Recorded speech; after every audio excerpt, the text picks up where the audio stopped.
할렐루야. 네, 이호상. 네, 마스크 벗고. 네, 이렇게 생겼습니다. 네, 이호상 목사님께서 아주 오늘 거창하게 소개를 해주셔서 감사드립니다.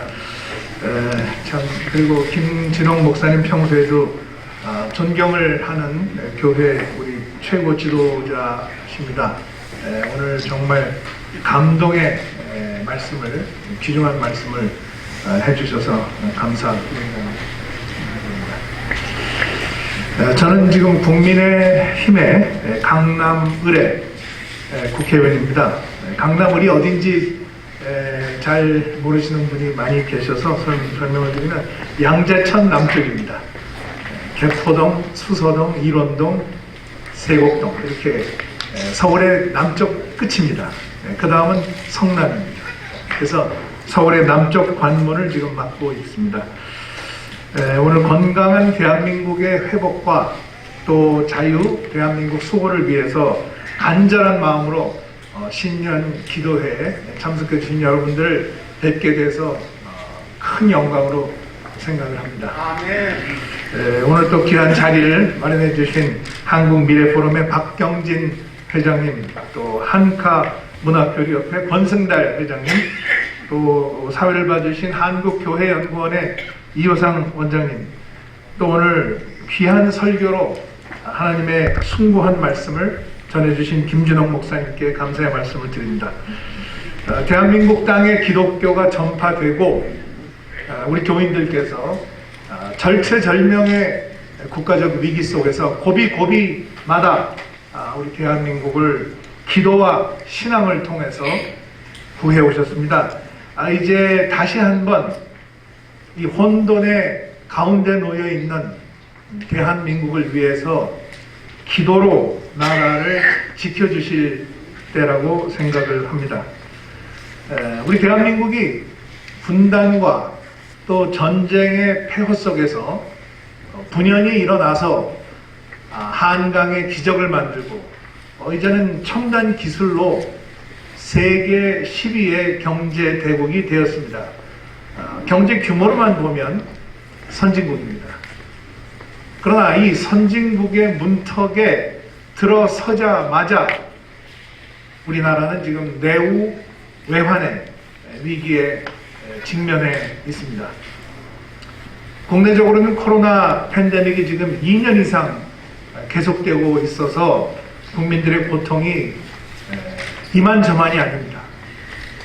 경제 정책, 잘못된 경제 정책으로 민생 경제는 도탄이고 일자리는 없어져 있습니다.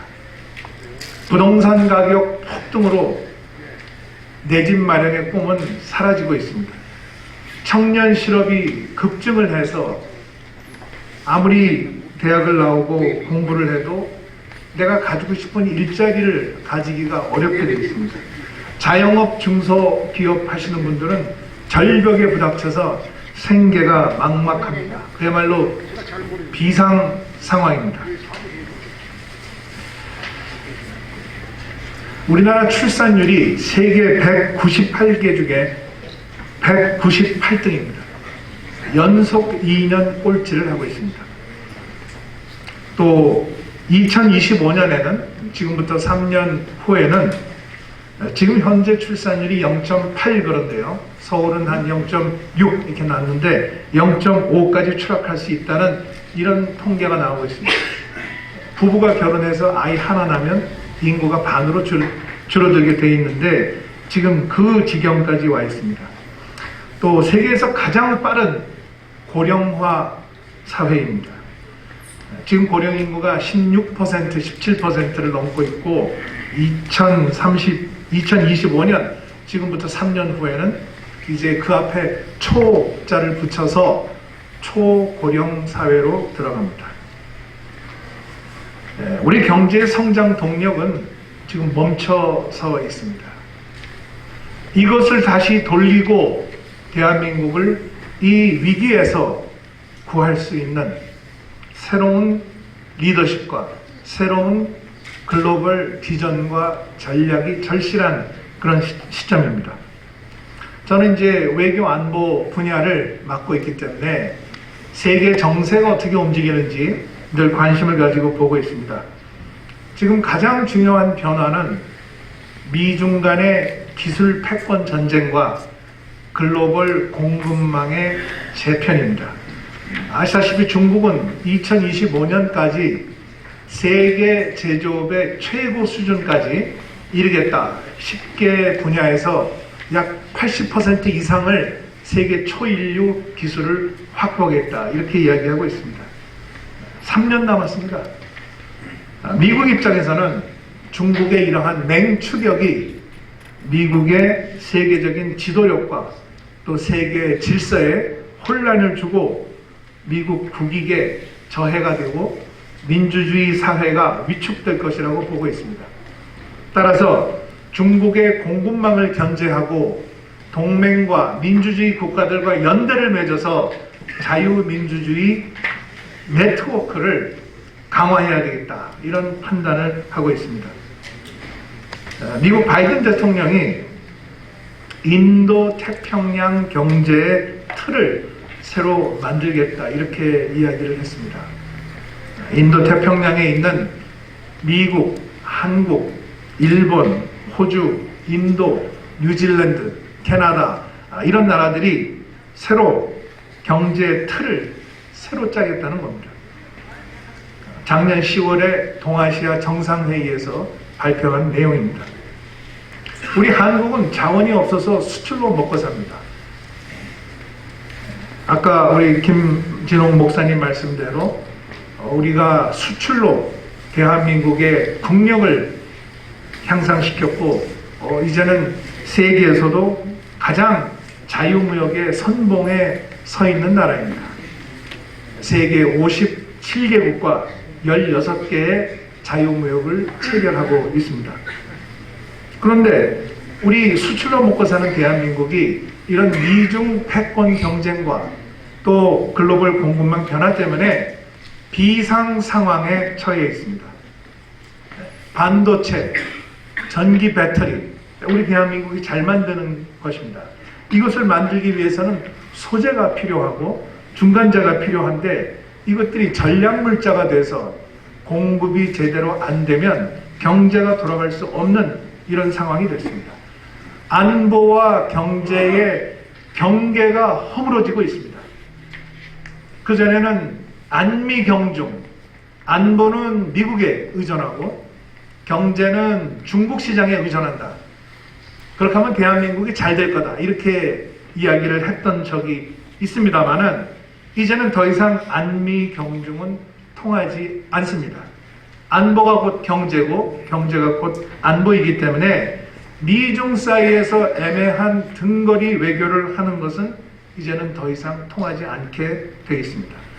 한국은 미국과는 기술, 중국의 시장 이것을 확보해야 합니다. 그러기 위해서는 세계에서 가장 많은 원천 기술을 가지고 있는 국가, 그 국가가 어디겠습니까? 미국.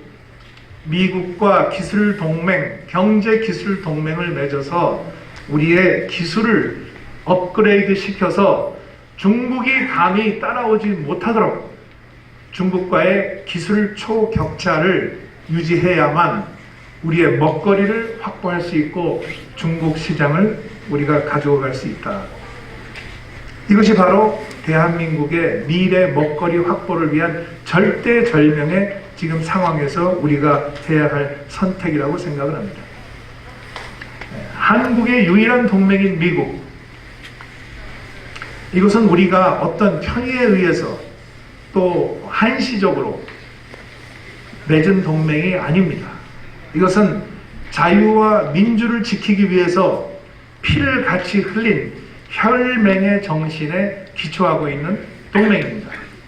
자유와 민주라고 하는 공통 핵심 가치가 있기 때문에 이렇게 6.25 전쟁이 끝난 지 거의 70년이 되고 있는 상황에서 계속 동맹이 유지가 되고 있는 이유라고 생각을 하고 있습니다. 자유와 민주, 그리고 법치주의, 그리고 인권, 자유시장 경제, 이러한 핵심 가치에 기초한 한미 동맹이 이제는 경제 첨단 기술 동맹으로 질적으로 향상되고 확대되어야 될 그런 시점에 와 있습니다. 어떤 분들은 미국과 중국을 같은 반열에 놓고 미국, 중국과 등거리 외교를 해야 된다 이렇게 이야기하는 분들이 있는데 그것은 가능하지도 않고 오히려 미국, 중국으로부터 불신만 초래할 뿐입니다. 중국은 우리의 바로 인접 국가이고 대한민국 경제의 중요한 나라입니다.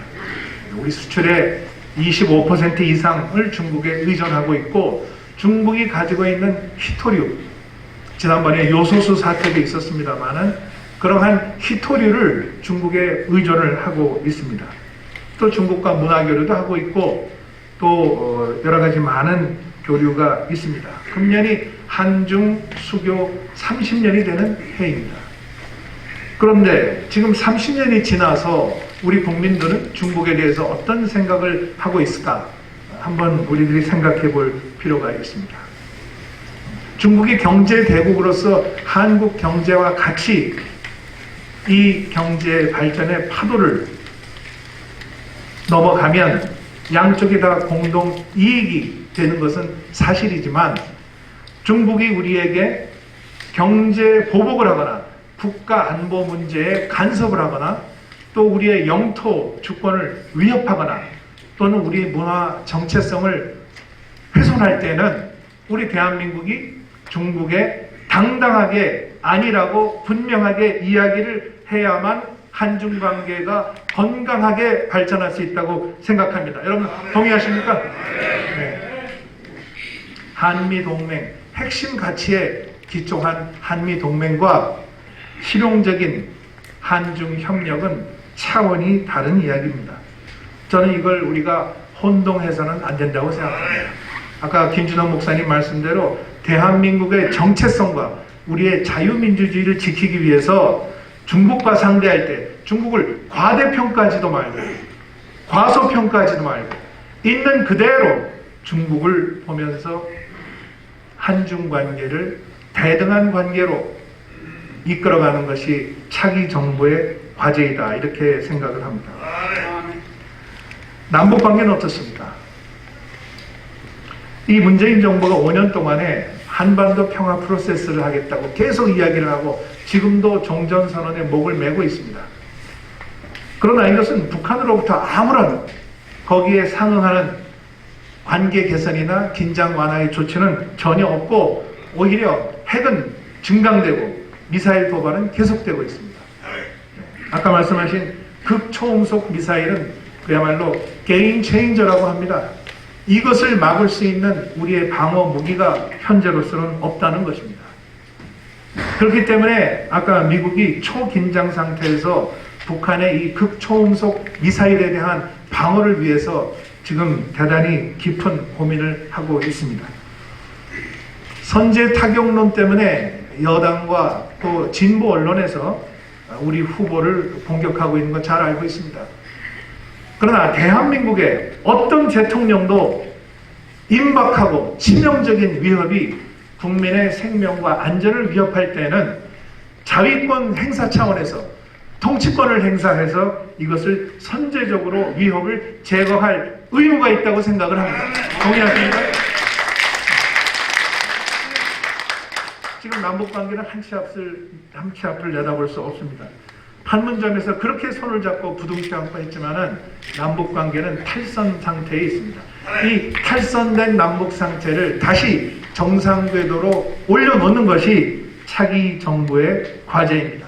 그것을 하기 위해서는 한미 동맹을 강화하고 남북관계에서 상호주의에 입각해서 북한이 우리를 깔보거나 업신여기거나 위협하거나 할 수 없도록 확실하게 원칙에 입각한 대북 정책을 추진해야 한다고 생각합니다.